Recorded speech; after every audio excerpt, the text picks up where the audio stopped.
Hey, everybody, and welcome back to the Turnout. I am your host, Aloy. Don't forget to hit like, subscribe to the channel, hit the bell notification so you always know when the Turnout releases a new video.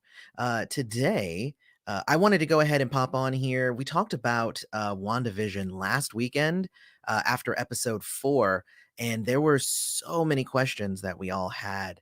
So I was like, well, now that we've gotten episode 5, let's go ahead and talk about what else we just got because I feel like there was actually a lot of stuff that was revealed. And one of the core things that I really, really liked about this episode was the fact that it was well divided between the Wanda stuff happening in the world and the stuff outside. Uh, because previous episodes, there was either explicitly what's happening inside or the last episode 4 was about all of the stuff that happened outside. So this was the first episode that we got that was a really good mix of the two.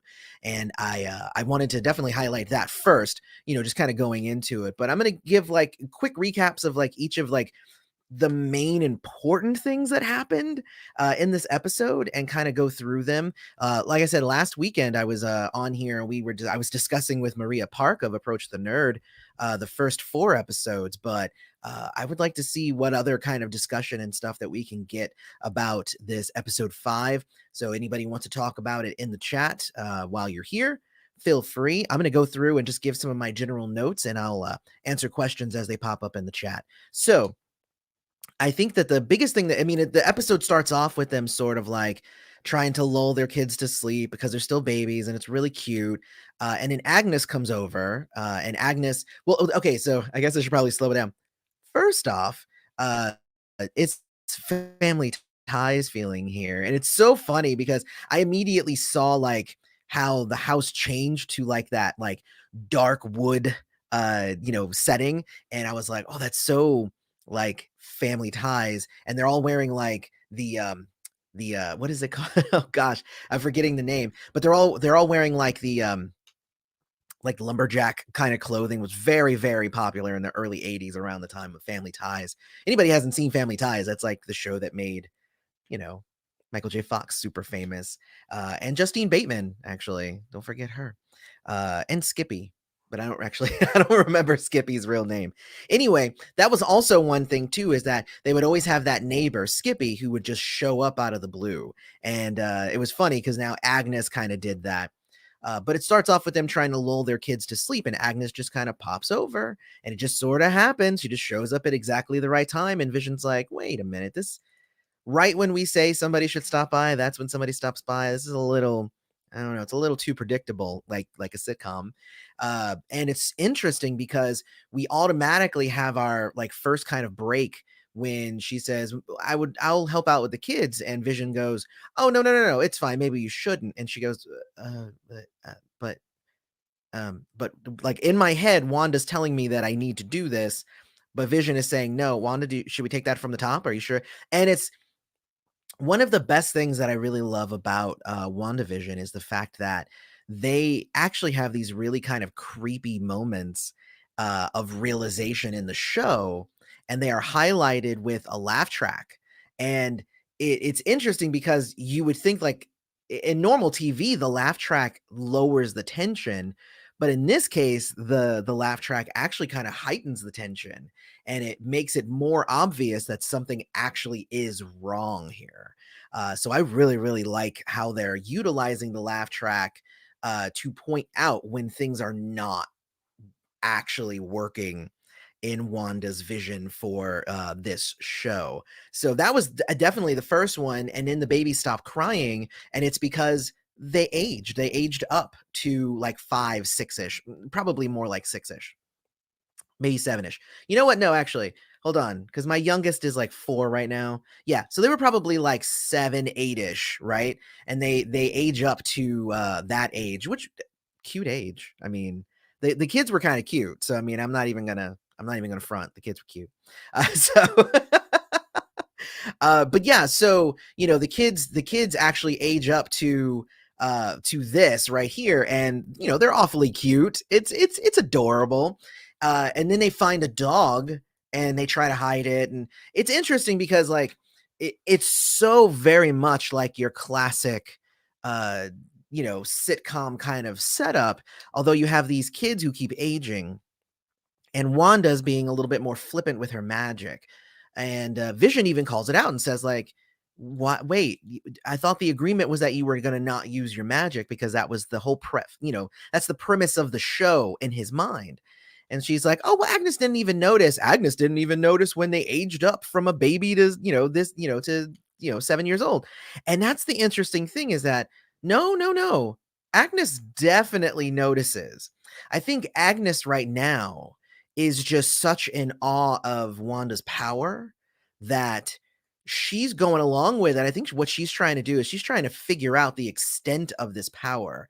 And that becomes, even more, obvious later on. And I'll talk about that when we get to it. We're almost there. Um, so the kids age up to around that age. And then when they say, "Can we keep the dog?" They say, "Well, if you were 10 years old, then maybe you would. Maybe we'd let you." And then they age up to 10. So, oh my gosh. I was like, okay. One thing too that they highlighted a bunch of times in this episode was that Wanda cannot control the twins because everything else is under her control.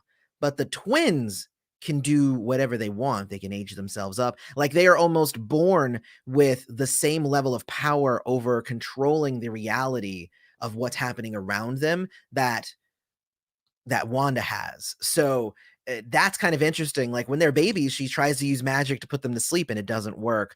And now we see again, like, they probably wanted a dog, so they made the dog manifest. You know what I mean? So it's really, really interesting to see just that she gave birth to these babies who are now kind of at the same power level that she is at. So I thought that that was actually very cool.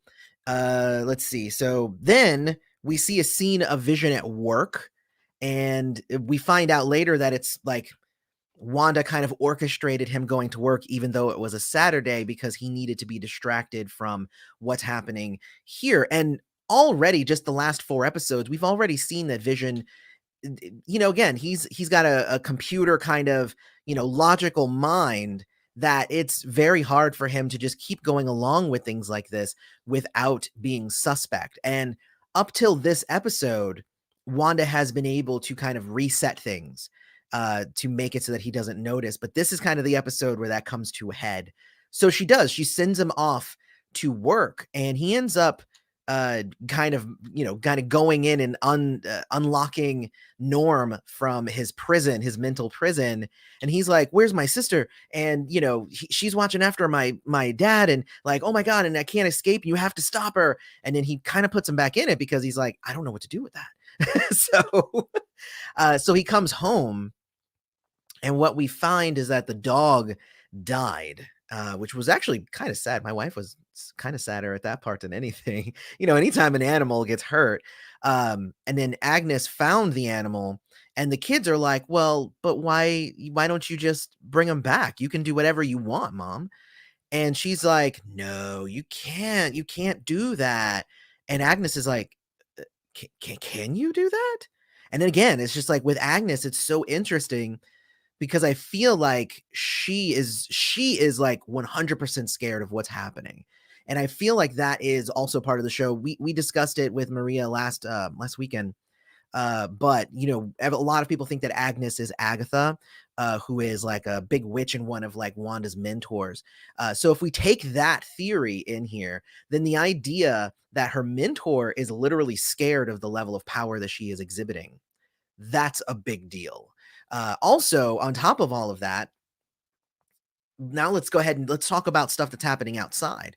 Monica gets scans and blood drawn and all that stuff, and it's all coming back blank. Actually, it was interesting because they said blank, but what it looked like was almost like an overload of energy on like her scans, and they were like, "We need a new sample of blood. We just can't get anything from this."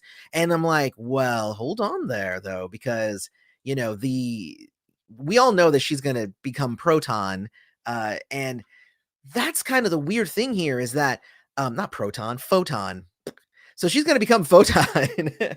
And she's already talking about photons and all that stuff. And it's interesting because then we learn that Wanda is 100% changing things. She is changing. She's rewriting reality. It is not an illusion. It is not just changing people's perception. She is changing it. We learn that because we find out that Monica's clothes are 87% Kevlar, and she went in with a Kevlar vest, and her clothes were literally changed to 70s style clothes from the stuff that she had on at the moment. So I was like, oh, that's very interesting. And again, I think shows another level of why I think Photon obviously has her powers now. Obviously she does because all the medical scans and stuff are all coming back blank, but she obviously has her powers now. And I'm just waiting for those to kind of get unleashed. It's going to be amazing. But what she does is she says, well, since things get changed, if you send it and it didn't belong to that era, they kind of dug up an 80s style drone and sent it in, and it didn't need to change. Which I thought was kind of clever. So if you can keep up with like what time period she's in, then you should be able to, figure out what can go in and what can't go in. So I thought that was actually really cool. But she went in and she's like, this is Monica Rambeau, and we want to have peace talks with you. But then, of course, the leader of Sword, who has previously been shown as like her friend, betrays her and says, no, shoot the, yeah. I'm like, no, don't shoot that. I mean, also, I kind of already knew that was going to happen because that's like classic bad guy, number one. I just realized that I still have the picture of the kids up here. I feel like I should probably like switch the picture of the kids to something else. Let me see what I got here. I can change it to a different one. Yeah, so we'll switch it to this one. This is with Agnes. So yeah, I liked the kind of fight now between Monica, who is, she would be the leader if she hadn't been part of the blip, but I really like the fact that it's progressing in that way, and it's showing a lot more stuff. But Wanda comes out of the bubble and says, if you leave me alone, I'll leave you guys alone. We don't have to bother each other. You have a bunch of guns drawn on me right now. I thought that was a dope scene. I'm not even going to give it all away, but like she basically had a face down, and Monica's like, I'm your ally. And she's just like, whatever, and just leaves. So so I thought that was it was really, really cool. Hello to Kevin and Dustin. So yeah, no, really, really cool scene of her facing off. But when she comes back, her and Vision then have kind of a fight where where he's trying to like get her to admit that she's doing something. And it's interesting because she literally keeps saying, do you believe that I am doing all of this? Like I have the power to do all of this? Because I really don't, and I'm not in control of everything. And this is an interesting little bit here because up till now, I've been under the impression that it's all her. It could be her subconscious who's doing it. Her subconscious is doing it. But I also feel like it could be her, but it also could be someone else who's also kind of pulling her strings and making it so she does that. Of course, the scene where she faced off with, the with Sword kind of takes away from that theory. But what I'll say is, I mean, it's definitely something that could be happening. It could be that she doesn't realize that she is the one that is doing it. I mean, and I think that that's completely fair. It doesn't matter how many times you tell somebody that they're the ones behind it, but if she literally says like, but I'm literally not doing these things, she's not going to really understand because all of it is happening just kind of at her whim. Again, kind of like, oh, well, we need somebody here, and somebody shows up with that thing. Now, it could be that somehow Agnes is controlling her. We've already seen that Agnes is all up in their business and is always there and is always kind of watching. Also, if you notice, when she had the dog wrapped up to show the kids the dead dog, almost as a way to kind of challenge Wanda's idea of death and what you're supposed to do with that. We have an actually really interesting scene there, but she actually has the dog wrapped up but it could have been anything in there. It could have been not the dog. She might have the dog just kind of hanging out, and like that was just something to tell them that the dog died, to see how she reacted. So I feel like there's more. There's definitely more to Agnes. I will definitely say that. And I think that this episode was her trying to entrench herself in the into like the whole WandaVision thing, so that she can maybe learn more about what's happening. And again, when she got the realization that Wanda could literally bring things back to life, she had genuine fear on her face. But you also notice that the dog didn't come back to life. So there you go. I mean, that means that Wanda didn't necessarily want it. But you also notice that she turned to her kids and said, don't age away from this.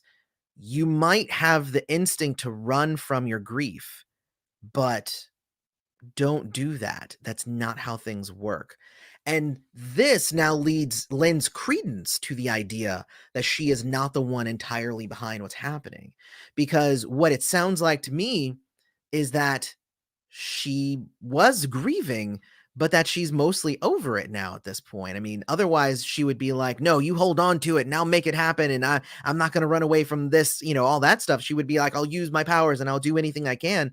But in this case, she's like, no, don't run away from it. It's okay. And you'll get over it, which tells me that this energy that everybody is feeling, that's grief and all of this, I think it might have stemmed from Wanda, but it might not be entirely Wanda doing it. I think somebody might be manipulating Wanda into doing this. I still feel like the energy is coming from Wanda, and it's all happening because of Wanda, but I also think that it's not just Wanda now after this episode.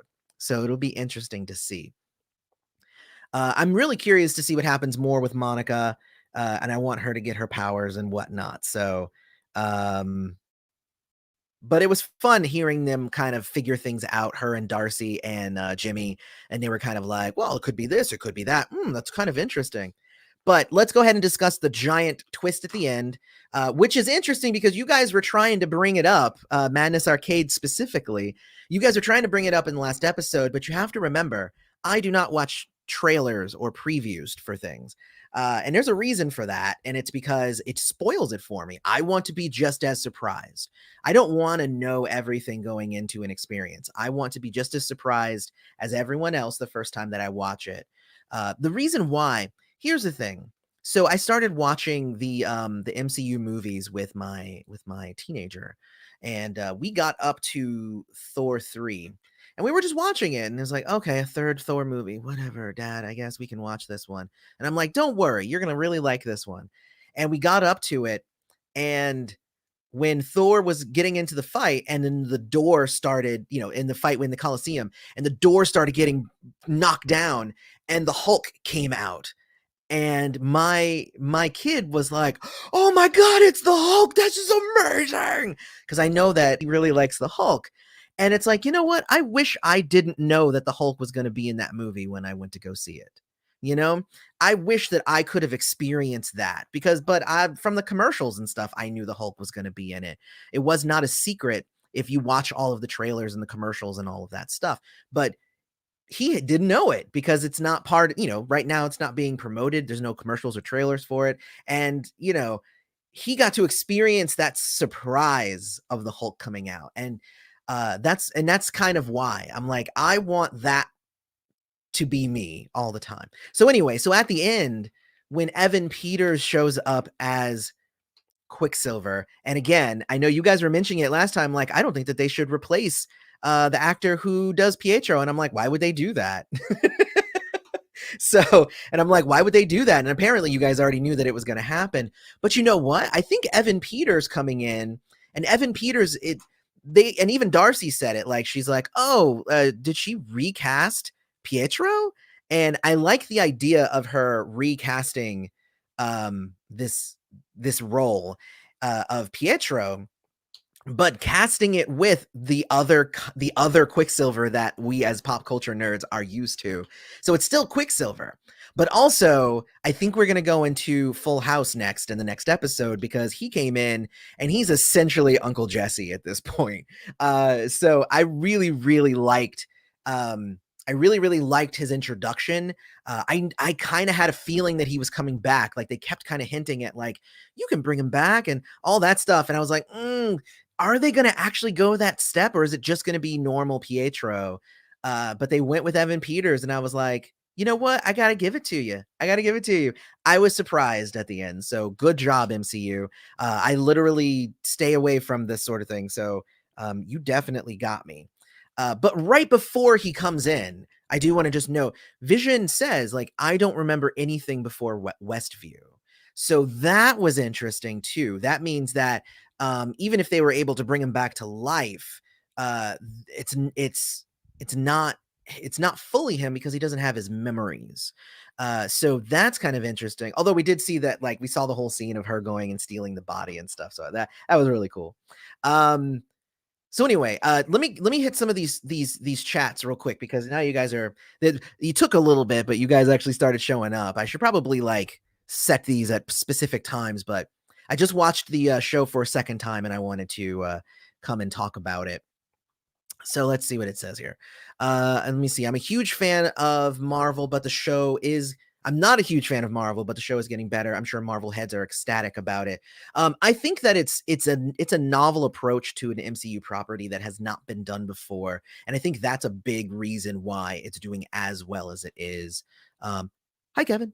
So let's see. So let's say he is X-Men Pietro. What if someone gave him the memories of MCU Pietro, mixing the two, and that's how he knows who Wanda is, and maybe the Death and Vision memories got wiped out. Maybe, oh, this is a long one. She forgot what he looked like because she didn't have something to cling on to remind him. I don't think it's been long enough for her to forget what her twin looks like. I think that's a bit of a stretch.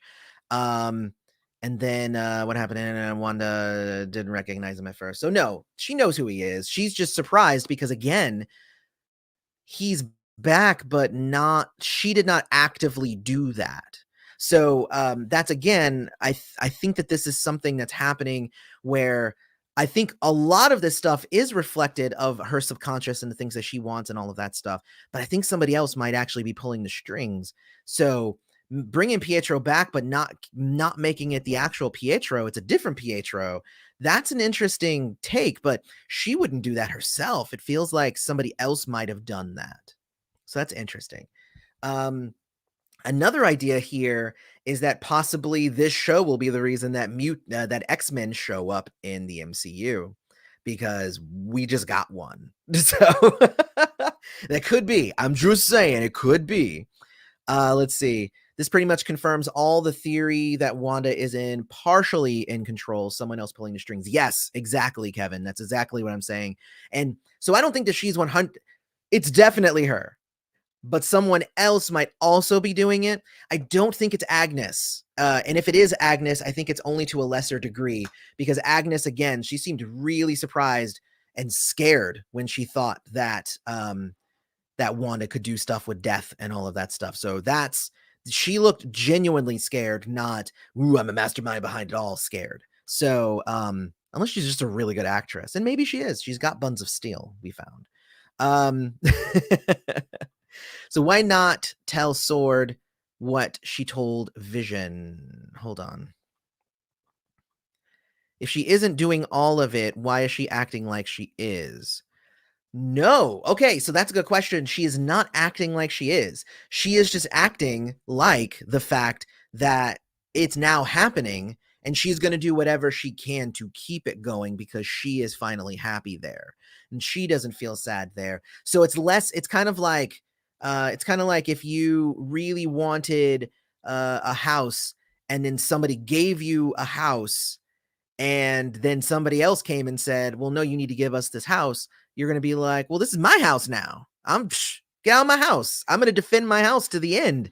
So it's kind of like that, right? It's like, it wasn't her home. And she even said, like, I have no clue how all of this started, but now that we're here, I don't want to lose what we have here. So I think that that's important to recognize. Like, again, it's like every line that somebody says, it means there's like multiple meanings to things. Wanda's advice to her as kids is deeply ironic considering what is going on with Vision. Yes, but if she can block out other people's memories, maybe she's even blocked out parts of her own. It could be. You never know. Let's see. True confession, I've never watched the MCU movies. I do know what happens in them, but never watched them. It's a completely different thing to know what happens versus seeing them. It's kind of like I I generally keep up with comics and I know what happens in a lot of the major storylines in comics. But recently I decided to actually sit down and read Civil War 2. I actually read the whole run across all the different, titles and whatnot. And you know what? I knew what it was about, but it was really, really well written and I dug it. It's kind of like I can say, oh, in the movie Sixth Sense, he was a ghost the whole time. But like, I mean, knowing that he's a ghost the whole time without actually realizing why you didn't watch the movie, so you don't know why that would even be a question. You don't understand the context around that. You just know what happened. So, I mean, I would say go ahead and watch it. I mean, because it's they're so good. They really are, and they're all different depending upon what superhero you're following. They're all very different, which is what I like. I mean, they're all mostly different. Yeah, because a lot of them follow some of the same tropes. Let's see. Where are we here? It jumped around. I guess before we go any further, don't forget to hit like, subscribe to the channel, hit the bell.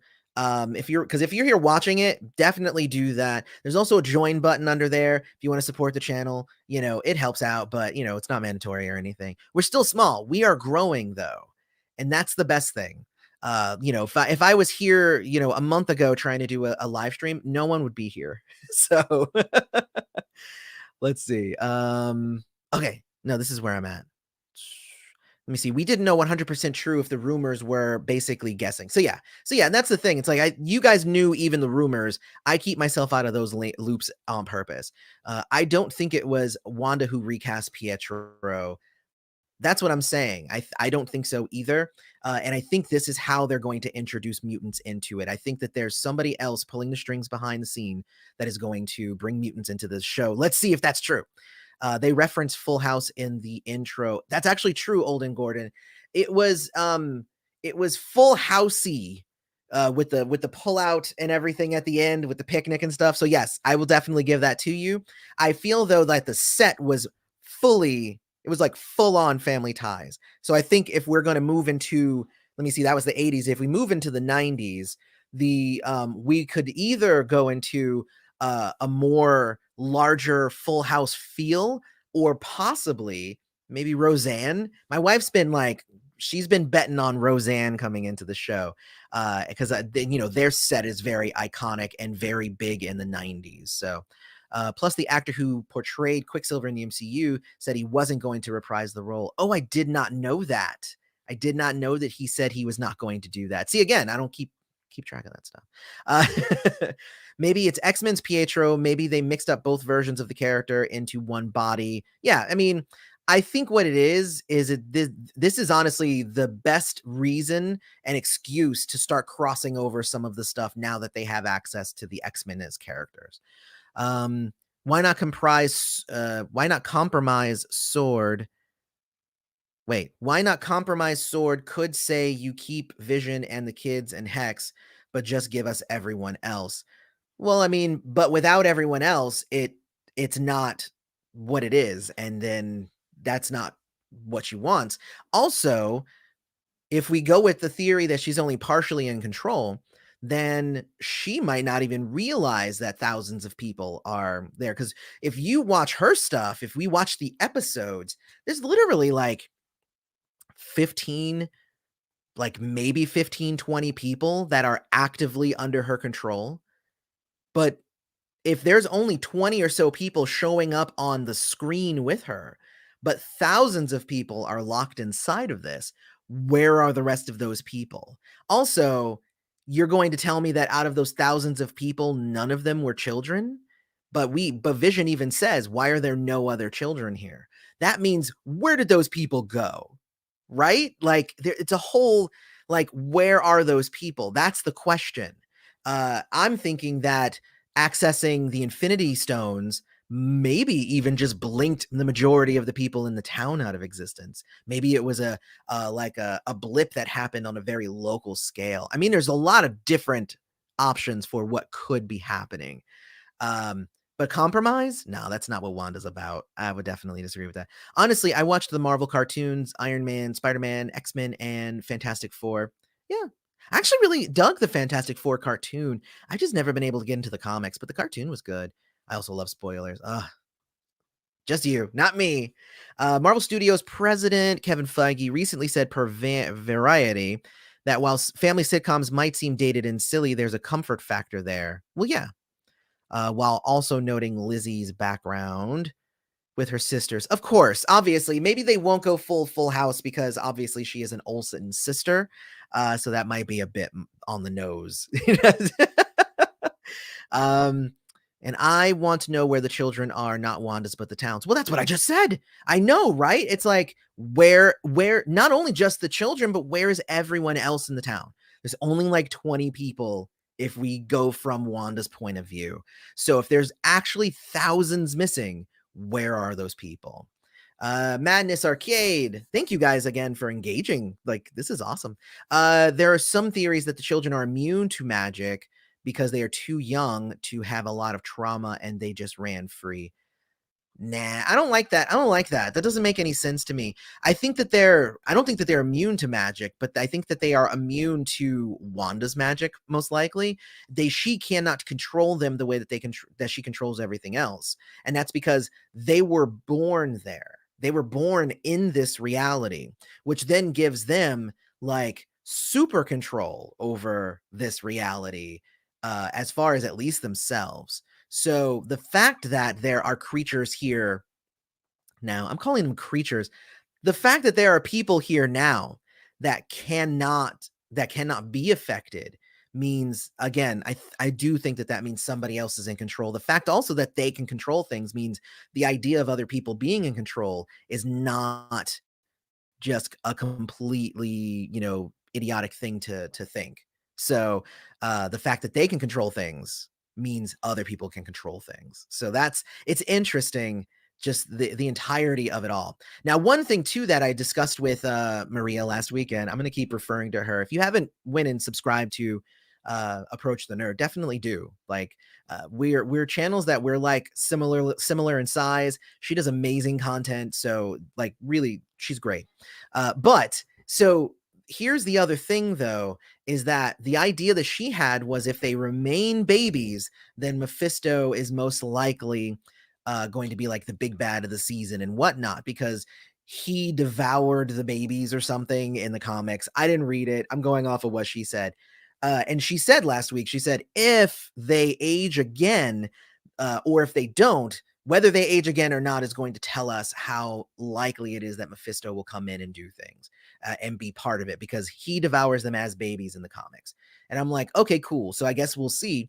The fact that they aged up not only once, but twice in this episode now kind of, I guess, solidifies, based on what she said, solidifies that Mephisto is most likely not what's happening here. But that doesn't rule out Agnes. That doesn't rule out multiverses with X-Men coming in. And it would be interesting too if, for instance, Wanda transforms all of the people in the town into X-Men. Wouldn't that be crazy? I also noticed Dottie was not in this episode. I was hoping that Dottie was going to end up coming in and doing more things, because we know that she's the sorceress. So it'll be interesting to see what ends up coming from this. But there's just, I mean, gosh, there was so much with this, and I can't wait for the next episode. I mean, let me see. Let me check my notes, make sure I didn't miss anything. Yeah, no, that's it. So, oh my God, there was just a ton. There were just a ton of things in this episode. And again, the fact that it so greatly kind of went back and forth of inside the bubble, outside the bubble, then there's a confrontation, outside the bubble, then there's a confrontation, inside the bubble, and it's just going to be amazing. And I do wonder if we will see other X-Men cameos. I think we will. I think this is how they're going to bring in the X-Men. And I think possibly It could be X-Men from another dimension who are controlling this. I'm not really sure. I mean, it all has to build itself over into Wanda showing up in the Doctor Strange movie later on, because we do know that she's there. So it'll be interesting to see how all of this happens. Is it weird that we haven't seen the hearts since episode 1 while everyone else has been reoccurring? No, I don't think it is, because actually in this episode we only saw Agnes and we saw the mailman, but we hadn't seen the mailman since episode 1. Or we hadn't seen him since episode 2. So I don't think I think it's honestly it's the casting that's happening as Wanda needs them. So I don't think it's absolutely weird that we're seeing some people and not others in some episodes. Agnes has been the only one who has been in every episode so far, which is again why I feel like she is so important. And yeah, and every episode so far, except for episode 4, which did not take place in the bubble. It took place outside the bubble, so obviously Agnes was not there. But all the episodes that have happened in the bubble, she has been there. So it's going to be interesting. I do want to know what you guys think, beyond the people who have been here in the chat talking with me. And thank you to you guys for coming and chilling with me on this great Sunday afternoon. But definitely don't forget to hit like, subscribe to the channel, hit the bell notification, hit the join button if you want to check into YouTube membership, if that's something that you're into. Otherwise, I have been your host, Aloy. This has been The Turnout. Thanks for showing up. I can't wait for the next episode. We have lots of other videos coming too that are not WandaVision or Charmed related coming at you guys this week. So I look forward to it. I will see you guys in the next one.